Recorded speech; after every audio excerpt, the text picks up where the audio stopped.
یہ دنیا کی زندگی ایک دن ہے، 2 دن ہے، سایہ جیسے ڈھل جائے گا.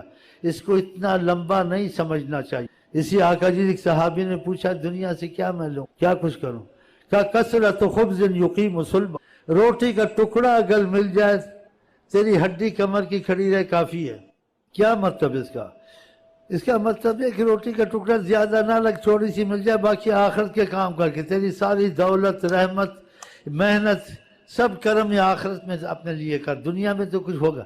اور جو لاکھوں کروڑوں کرتے ہیں، خربوں کرتے، کچھ لے کے گئے ہیں، عذاب ہی لے کے گئے ہیں. جو کمایا تھا وہ چھوڑ گئے. اب یہ حلال تھا، حرام تھا، کیا تھا، حساب بھرو. ہے نا مصیبت؟ اس کا فائدہ تو ہوگا نہیں. یہ نعمتیں ہیں، چلی جائیں گی، رہیں گی تو نہیں. کون کچھ لے کے گیا؟ اور جب تک یہ نعمت ہے، 100 ساتھ مصیبت ہے. چور نہ آ جائے، اغوا تم کو نہ کر لیں، بیماری تم کو نہ لگ جائے. کتنی مصیبتوں سے اس کے ساتھ، دکھوں کے ساتھ یہ نعمت ہے. تو اس نعمت کو کیا کرنا جس میں 100 دکھ، 1000 دکھ. کبھی تمہارے گھر میں بیماری ہے، کبھی تمہاری فوتگی ہے، کبھی سوگوار ہو. بتاؤ، جہاں بجتی ہیں شہنائیاں وہاں ماتم بھی ہوتے ہیں. جنت میں یہ چیزیں تو نہیں ہیں، لیکن ان کے لیے نہیں ہیں جنہوں نے خدا سے تعلق رکھا. اور وہ نعمتیں لازوال ہیں جو تصور سے باہر ہیں.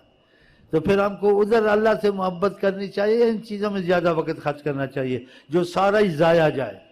یہ سب بیکار جاتا ہے.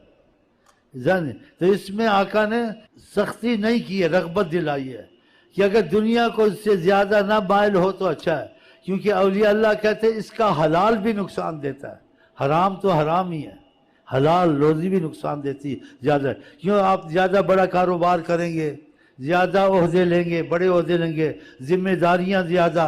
ہاں جی، کاروبار زیادہ، ذمہ داریاں زیادہ. تو آپ کے پاس کب وقت لگے گا آپ زیادہ قرآن پڑھ سکیں، زیادہ درود پڑھ سکیں، زیادہ نفل پڑھ سکیں کہ اللہ اس کا ہاتھ بن جاتا ہے؟ نہیں ہوگا نا. وقت نہیں، گنجائش نہیں ہے. آپ کو اپنی نیند کی فرصت نہیں ہے، آپ کو کھانے کی فرصت نہیں. اتنا مرنا تھا اس کے پیچھے. اس کی قیمت کیا ہے معلوم ہے آپ کو؟ آقا جی نے کہا کہ مچھر کے پر کی جتنی بھی اس کی قیمت ہوتی، صحیح حدیثوں میں ہے، اس دنیا کی، خدا کافر کو پانی نہ پینے دیتا. اتنی گری ہوئی چیز ہے. ہم اس کے پیچھے نمازیں بھی چھوڑتے ہیں، درود بھی چھوڑتے ہیں.